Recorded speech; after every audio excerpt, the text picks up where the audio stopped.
ब्रह्मांडाचं पूर्ण ब्रह्मांडाचं दर्शन, त्यांना सगळ्या ब्रह्मांडाचं दर्शन, आतल वितल सुतल तळातळ महातळ रसातळ पाताळ भू भो म जनलोक तपलोक या सर्व 14 भवनाचे त्या ठिकाणी सृष्टीचं दर्शन, या त्रिलोकाचं दर्शन आदिशक्ती जगदंबा मातेच्या नखामध्ये या तिन्ही देवतांना होतं.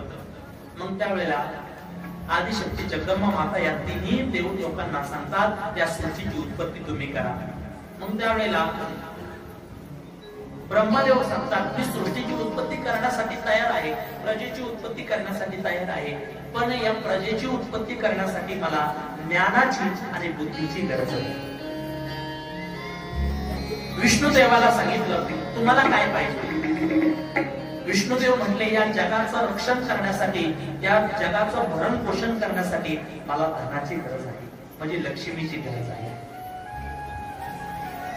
मग ब्रह्मदेव झाले, भगवान शंकराला विचारलं तुम्हाला संहार करण्यासाठी काय पाहिजे, मला ताकद पाहिजे होती. मग तिन्ही देवतांना देवी आदिशक्तीने सांगितले माझे 3 रूप तुमच्या जवळ दिले. म्हणजे ब्रह्मदेवाला काय पाहिजे, ज्ञानाची गरज आहे आणि बुद्धीची गरज आहे प्रजेची उत्पत्ती करण्यासाठी. म्हणून देवी भगवतीने आपलंच एक स्वरूप सरस्वती मातेचं स्वरूप ब्रह्मदेवाला दिलं. म्हणजे सरस्वती माता कोणाला दिली, ब्रह्मदेवाला दिली.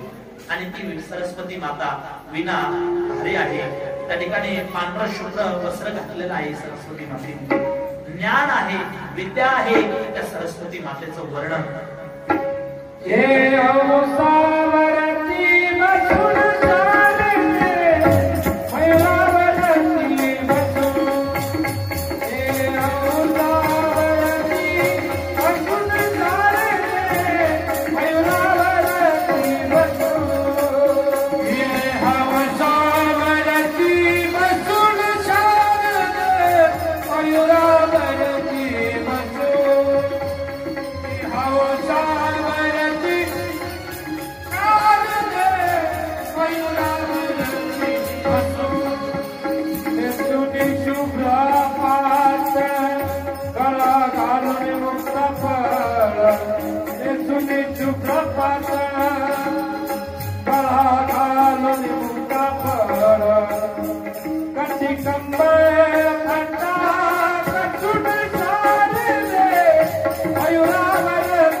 आदिशक्ती सरस्वती मातेचं त्या ठिकाणी स्वरूप दिलं. हंसावरती बसून शारदा माता विना गायन करून ज्ञानाची बुद्धीची गरज आहे म्हणून सरस्वती माता ब्रह्मदेवाला दिली. आणि नंतर धनाची गरज आहे या जगाचं भरण पोषण करण्यासाठी म्हणून लक्ष्मीचं स्वरूप श्री हरी विष्णू परमात्म्याकडे दिलं. म्हणजे श्री हरी विष्णू परमात्म्याची सेवा करण्यासाठी कोण आहे, तर लक्ष्मी माता आहे. पाय लक्ष्मीच्या हाती तैसे यावे काकुळे. आणि भगवान शंकराला ताकदीची गरज आहे म्हणून स्वतः पार्वती रूपाने, सती रूपाने भगवान शंकराला दिली. आपलं स्वरूप आदिशक्तीने तिच्या भगवान शंकराला दिलेलं आहे. आणि नंतर काही कालावधी निघून गेला. आणि कालावधी निघून गेल्याच्या नंतर महाभयंकर प्रलय आला पुन्हा. म्हणजे एकाहत्तर वेळेस सत्ययुग, त्रेतायुग, द्वापारयुग, कलियुग या 4 युगाची चौकटी 71 वेळेस फिरल्याच्या नंतर एक मनवंतर तयार होतो आणि 14 मनवंतर फिरल्याच्या नंतर एक कल्प तयार होतो आणि एक कल्प फिरल्याच्या नंतर पुन्हा महाभयंकर प्रलय होतो. पुन्हा आदिशक्ती त्या जगाची उत्पत्ती करते आणि श्री हरी विष्णू परमात्म्याला झोप लागली होती शेषावरती बसून. इकडे एक दिवस श्री हरी विष्णू परमात्म्याच्या कानातून, कानाच्या मळापासून 2 दैत्याचा जन्म झाला. एक मधु आणि कैटभ हे 2 दैत्याचा जन्म झाला. हे 2 दैत्य ज्या वेळेला जन्माला आले, नदीवरती त्या ठिकाणी पाण्यामध्ये आहे, जिकडे तिकडे पाणीच पाणी आहे, अगदी पृथ्वीचा भाग एक तुकडा सुद्धा नाही. आणि हे 2 दैत्य मधु आणि कैटभ बलाढ्यशाली राक्षस आहे, भरपूर ताकद आहे. आणि इकडे तिकडे फिरत असताना विचार करू लागले, आपली निर्मिती कोणी झाली, आपले आई वडील कोण आहे, आपली कोणापासून उत्पत्ती झाली, असा विचार करत होते. त्याच वेळेला आकाशवाणी झाली आणि आकाशवाणी झाल्याच्या नंतर माता आदिशक्तीचं त्या ठिकाणी ते 2 व्यंजनातलं 16वं अक्षर त आणि प त्यांच्या कानावरती पडले आणि त्या तप या शब्दाचा अर्थ त्यांनी तप करण्यासाठी सुरुवात केली. हजारो वर्षापर्यंत तपश्चर्या केली. आदिशक्ती जगदंबा माता त्यांना प्रसन्न झाली. आदि माया प्रसन्न झाली. सांगितलं तुमची इच्छा काय आहे, हवे ते वर मागून घ्या. मग त्यावेळेला या मधु आणि कैटभाने देवी भगवतीकडे वर मागून घेतलं. काय, आम्ही इच्छा मरणी होऊ, आमच्या इच्छेनुसार आम्हाला मरण यावा, हीच आमची इच्छा आहे. माता भगवतीने आशीर्वाद दिला आणि मधु आणि कैटभ यांना आशीर्वाद मिळाला. बलाढ्यशाली राक्षस आहे आणि पाहत असतात अनेक पाण्यावरती फिरत आहे आणि काही पुढे अंतरावरती गेल्याच्या नंतर कमळावरती बसलेले ब्रह्मदेव त्यांना दिसतात आणि ब्रह्मदेवाला ते हलवतात, सुद्धा म्हणतात आणि आमच्या सोबत युद्ध करा, आमच्या सोबत भांडण करा. ब्रह्मदेव म्हटले, हे 2 प्रकारचे दैत्य आहेत. 2 ब्रह्मदेवाने अंतर्दृष्टीने पाहिलं, हे श्री हरी विष्णू परमात्म्याच्या कानाच्या मळापासून झालेले तयार 2 राक्षस आहेत. मग यांच्यासोबत युद्ध करण्यासाठी आपल्याकडे पुरेशी शक्ती नाही, काय करावं. ब्रह्मदेव तिथून पळू लागले, इथून पळून जा, हे कमळ मोकळं करा असं म्हणू लागले. ब्रह्मदेव पळत पुढे येतात, श्री हरी विष्णू परमात्म्याकडे येतात. श्री हरी विष्णू परमात्म्याला जागवतात. श्री हरी विष्णू परमात्मा झोपलेले आहेत. श्री अनंता मधुसूदना पद्मनाभा नारायणा जगव्यापका जनार्दना आनंद गणा विनाशिता. भगवान परमात्म्याची विनंती करतात, स्तुती करतात. जय जय जय सुरनायक जनसुखदायक प्रणत पाल भगवंता, अशी भगवंताची स्तुती करतात, विनंती करतात, भगवंताला उठवण्याचा प्रयत्न करतात. पण शेवटी ब्रह्मदेवाच्या स्मरणात येत आले, श्री हरी विष्णू परमात्मा सुद्धा काही करू शकत नाही. पण श्री हरी विष्णू परमात्मा जवळ हे मधु आणि कैटभ नावाचे 2 राक्षस येतात आणि उठवतात. सांगितलं ब्रह्मदेवाला, म्हणतात तू इथपर्यंत आला का पळण्यासाठी, आम्ही तुला मारणार आहे, तुला जिवंत ठेवणार नाही. हे 2 राक्षस म्हणू लागले. श्री हरी विष्णू परमात्मा उठतात आणि उठल्याच्या नंतर पाहतात तर त्यावेळेला हे 2 राक्षस म्हणतात, सापावरती बसून, शेषावरती बसून काय करतो, इथून उठ, आमच्या सोबत युद्ध कर असं म्हणू लागतात. श्री हरी विष्णू परमात्मा विचार करतात, अरे ते कुठून आले, माझ्याच मळापासून उत्पन्न झाले, पण मी यांना मारू कसं. श्री हरी विष्णू परमात्मा युद्ध करण्यासाठी तयार होते आणि त्यांचं युद्ध सुरू होतं. गदायुद्ध होतं, तलवारीचं युद्ध होतं, मुष्टियुद्ध सुरू होतं, अनेक प्रकारचं युद्ध सुरू होतं. हजारो वर्षापर्यंत, 1 वर्ष नाही, 2 वर्ष नाही, 1000 नाही, 2000 नाही, 5000 वर्षापर्यंत त्यांचं युद्ध चालू राहतं. पाण्यामध्ये, चराचरामध्ये गदायुद्ध सुरू लागते, तलवारीचं युद्ध सुरू लागतात. मधु थकल्याच्या नंतर कैटभ उठतो, कैटभ उठल्याच्या नंतर मधु उठतो. हे 2 बलाढ्यशाली राक्षस श्री हरी विष्णू परमात्मा बरोबर युद्ध करू लागतात.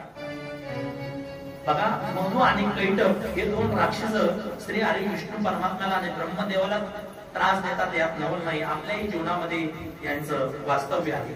तुम्ही म्हणता मधु आणि कैटभ यांचं सुद्धा वास्तव्य आपल्या जीवनात कसं आहे. त्याचं कारण असं आहे, मधु म्हणजे कोण. मधु म्हणजे मधासारखा गोड, आणि मधासारखा गोड काय असतं, स्तुती असते, स्तुती. आणि कैटभ म्हणजे कारल्यासारखा कडू.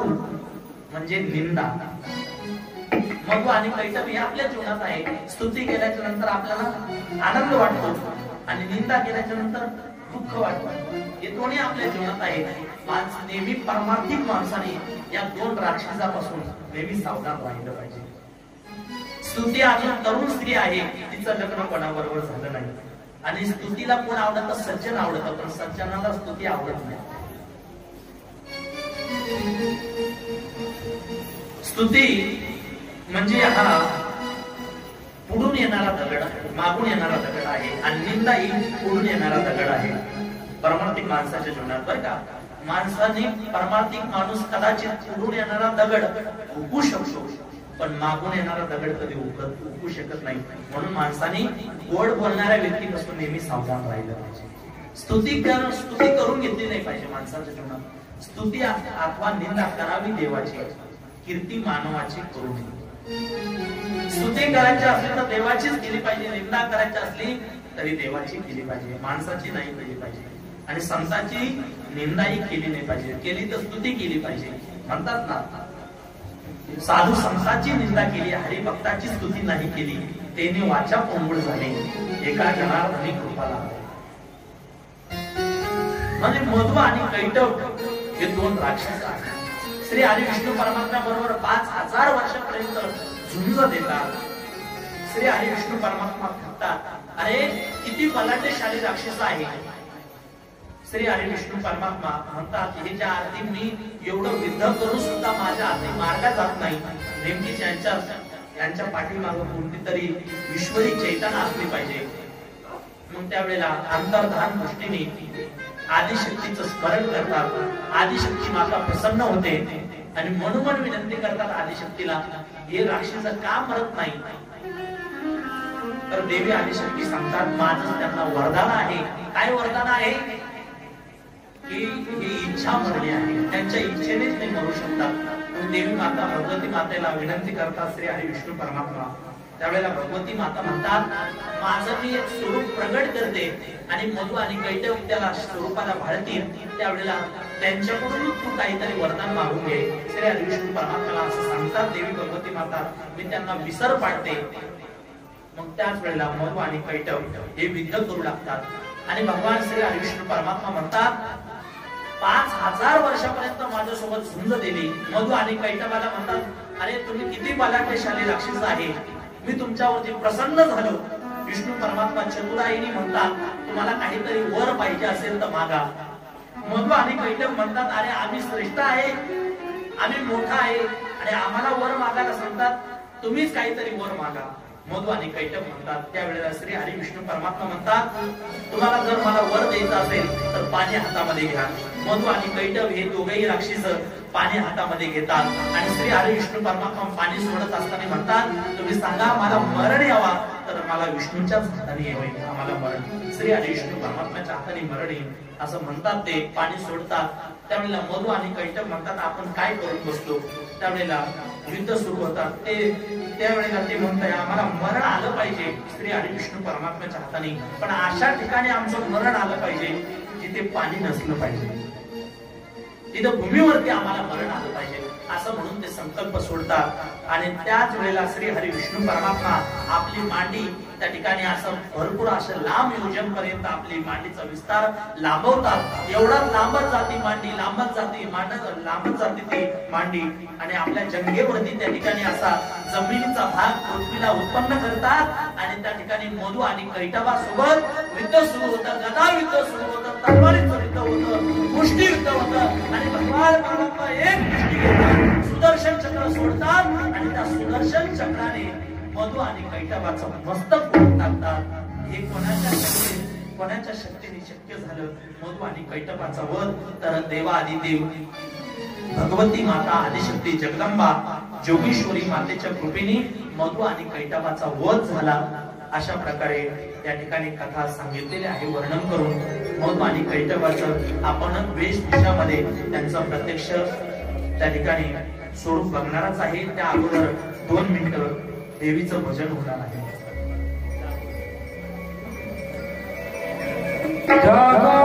जगदंबे जगदंबे जय अंबे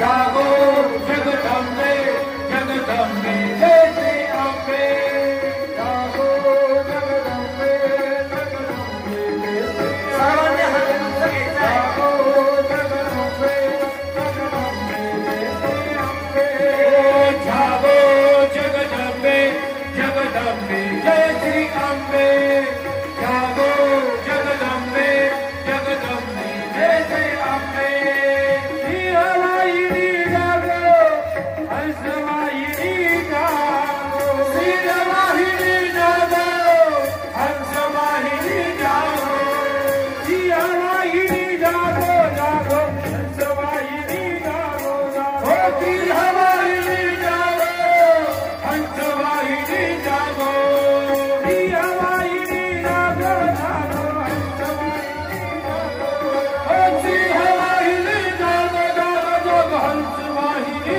जागो जागो जगदंबे जगदंबे जय श्री अम्बे जागो जगदंबे जगदंबे जय श्री अम्बे जागो जगदंबे जगदंबे जय श्री अम्बे जागो जगदंबे जगदंबे जय श्री अम्बे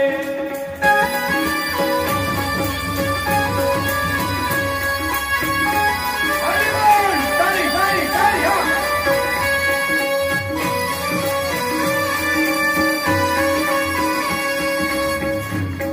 देवी माता त्या ठिकाणी मधु आणि कैटभ नावाच्या राक्षसाचा वध करण्यासाठी श्री हरी विष्णू परमात्मा भरपूर असं बळ देते. देवी माता त्रिशूळ त्या ठिकाणी मधु आणि कैटभावर चालून ठेवली. ईश्वरी चेतना मायेच्या बळावर मधु आणि कैटभाचा वध करण्यासाठी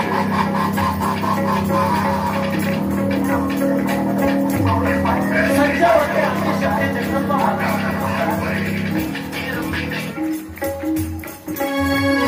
त्याच वेळेला आदिशक्ती जगदंबा माता मधु आणि कैटभाचा श्री हरी विष्णू परमात्माद्वारे वध करते. बोला अंबा भवानी माता की जय, माता की जय.